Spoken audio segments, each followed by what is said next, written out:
How is America helping China's military get stronger? One report says the answer lies in U.S. exports. Plus, a lawmaker now slamming a government agency for not doing enough to cap the flow. A financial expert says China's banking system is in freefall. Its real estate crisis poised to wipe out $4 trillion. Military talks between the U.S. and China still on pause, a month after Biden reached an agreement with China's Xi. What's causing the delay? And a desperate plea from a son to Britain's foreign secretary: help free his father, a Hong Kong media mogul, from a Chinese prison. I know that with international pressure, that one day I'll see my father again. What do you think? Let us know below and subscribe if you haven't already.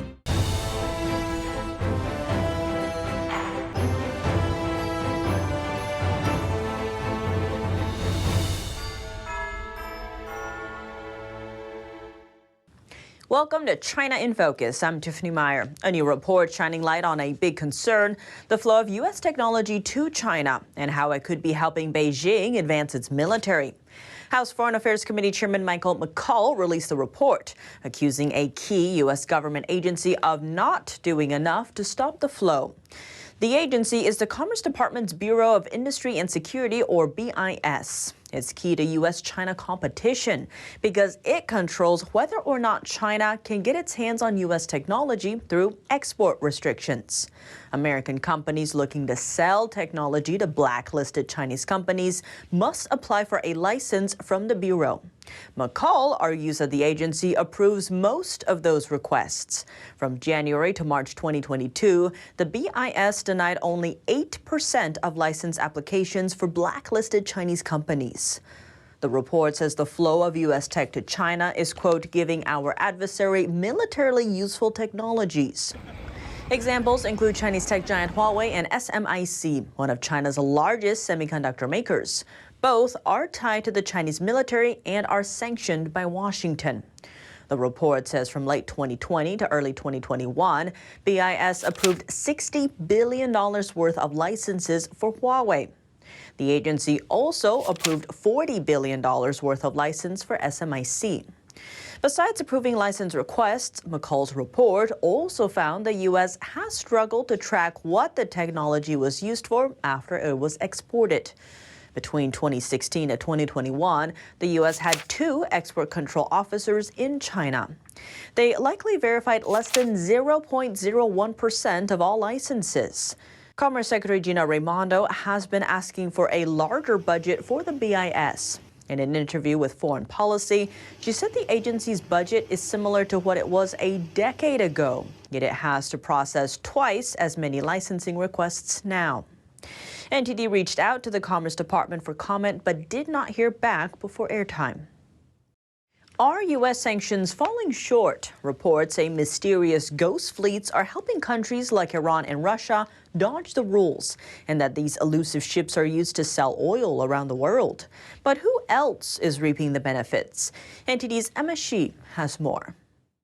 Iran uses a ghost fleet of more than 300 foreign-owned and foreign-flagged oil tankers to ship hundreds of millions of barrels of Iranian oil, skirting U.S. energy sanctions. At a House hearing Tuesday, experts told lawmakers that sanctions enforcement on Iran and Russia have weakened under the Biden administration. This permits these nations to use ghost fleets to sell energy worldwide. Ghost fleets are often moribund, unsafe, non-environmental. There are accidents waiting to happen. And they're often not insured. International trade expert Adam Smith says these ghost fleets are not on the radar. They switch off their location transponders, transfer goods from ship to ship, change their country of registration, and could have complex ownership structures, making it difficult to know who the owner is. They're not actually ghosts. And so there's still a way for them to be attached to the non-ghost world, be it insurance, be it infrastructure or otherwise. And again, it's focusing on the intermediaries that are not ghosts, right? They're actually in the real economy. A key player that's affected by weak sanctions enforcement. China. China is a very close partner to Iran and Russia. It's the largest purchaser of Iranian oil, which helps the terrorism funding state evade sanctions the most. So the country that's benefiting most from this lax sanctions enforcement is China. China's able to purchase cheap oil, not just from Iran, but also from Venezuela and Russia as well. And its economy benefits from that, while other countries have higher oil prices. Iran expert Claire Youngman believes the U.S. has done nothing to stop oil sales into China. She says we should sanction the Chinese banks that make this possible. Emma Shi, NTD News. A veteran investor says China's banking sector is in free fall, and the downward spiral could wipe out $4 trillion or more from the Chinese economy. Kyle Bass is Chief Information Officer at the Heyman Capital Hedge Fund. He says China's once booming real estate sector is collapsing. Major developers like Evergrande and Country Garden are buried under debt. While a former Beijing official said China now has enough empty homes to house 3 billion people. Bass also touched on the country's local property market. It's financially backed by local governments under China's communist regime. That $13 trillion market is also grappling with heavy debt and defaults. Bass says, quote, "We don't even know where the bottom to that market is." For comparison, U.S. banks lost about $700 billion during the Great Financial Crisis in 2008. Defense ministers for Washington and Beijing have yet to talk. That's nearly a month after the head of the Chinese regime agreed with President Biden that the U.S. and China should restore military talks. We spoke to the host of China Insider, David Zhang, to find out what's behind the delay. President Biden describes military-to-military communication with China as critically important. It's expected to take the form of a hotline between the country's defense departments. So what's behind the halt? The CCP has always used these communication channels as a bargaining chip, and they won't follow through unless there's value to be gained. And we don't even have a new defense minister to be revealed in the Chinese regime. So this is clearly a process of tremendous instability inside the party right now. China doesn't have a defense minister now. The highest position in Beijing's military has been empty for nearly 2 months. Former Defense Minister Li Shangfu was fired after he disappeared from public view with no official explanation. Washington seems more eager to relaunch talks than Beijing. An NBC Saturday article reported that according to 3 senior officials, U.S. defense officials have repeatedly tried to reach out to the Chinese side, but with no answer. What makes communication so urgent? The CCP can act aggressively, and we've seen this in the recent events, the tension with the Philippines in the South China Sea. It allows them to be aggressive unchecked by the United States rule of law and these communications boundaries. And if China can't keep its promises? I think Biden can boost his credibility on China if it makes it clear that it is the CCP who's not following through with the communications. Beijing cut off military communication with Washington when former House Speaker Nancy Pelosi visited Taiwan last year. That's to protest Washington's support of Taiwan. The Chinese Communist Party claims the island as its territory, although it's never ruled it. As of now, the American and Chinese militaries haven't communicated for 17 months.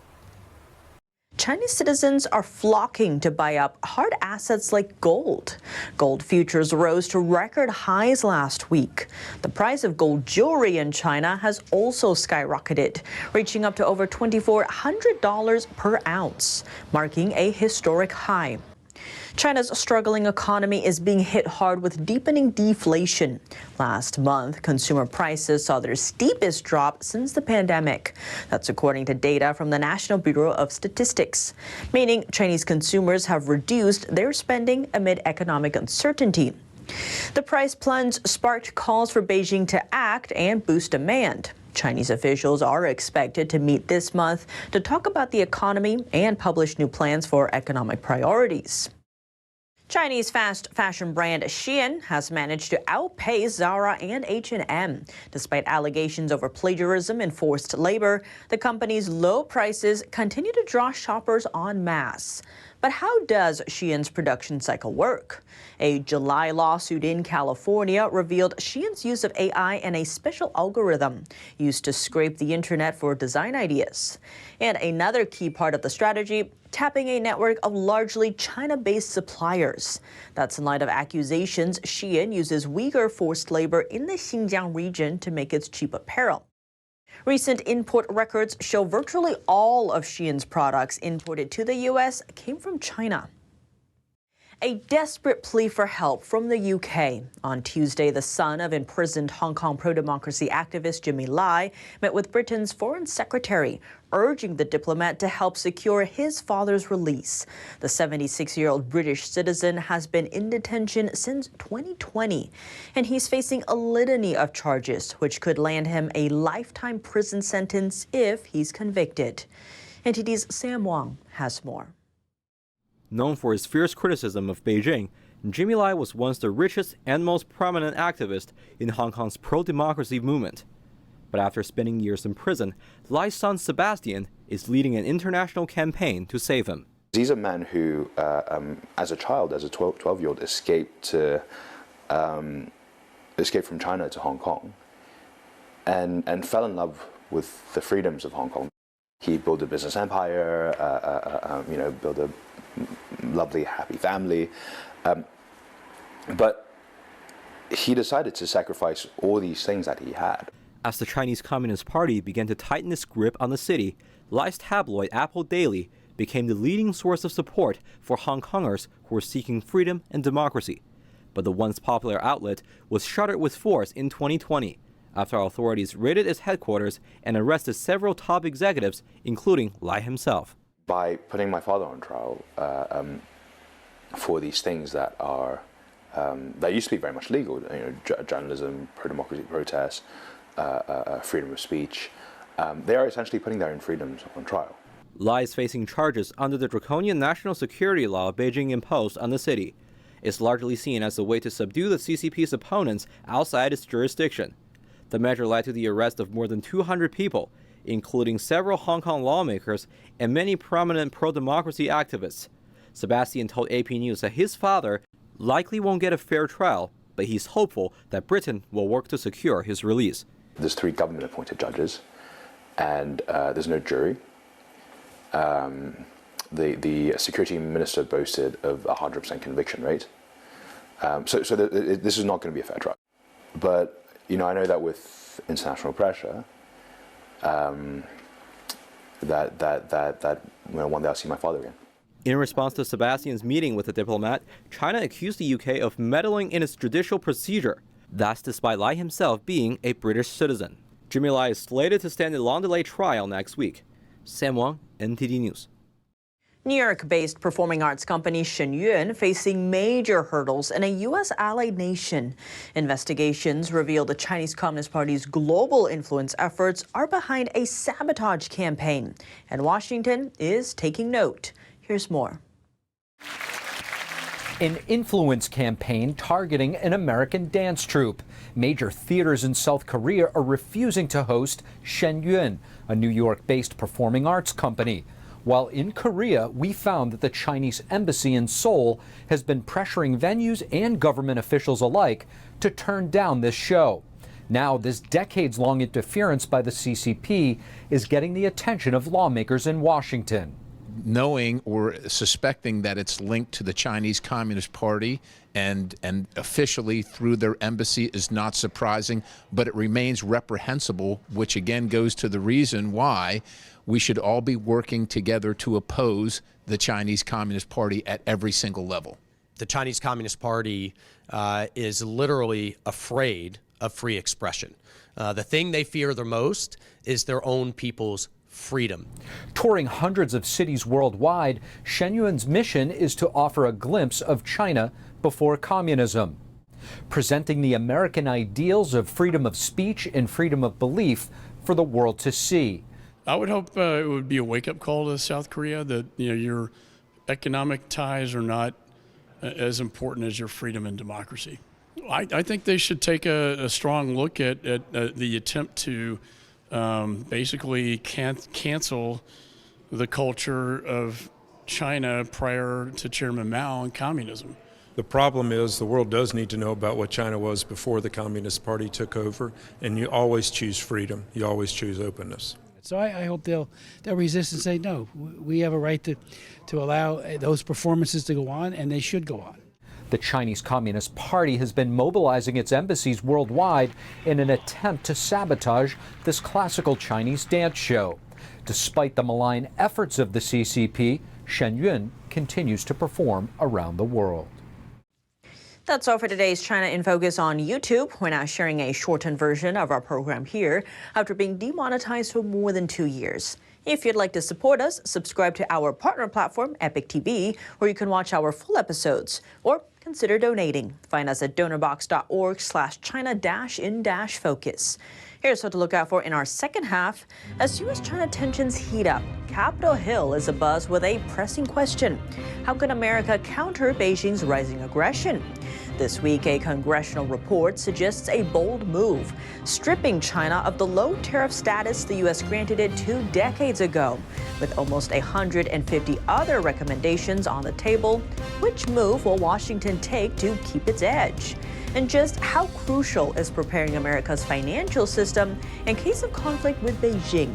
We sat down with Riley Walters, senior fellow at the Hudson Institute, for details. Thanks for watching China in Focus. I'm Tiffany Meyer. See you tomorrow.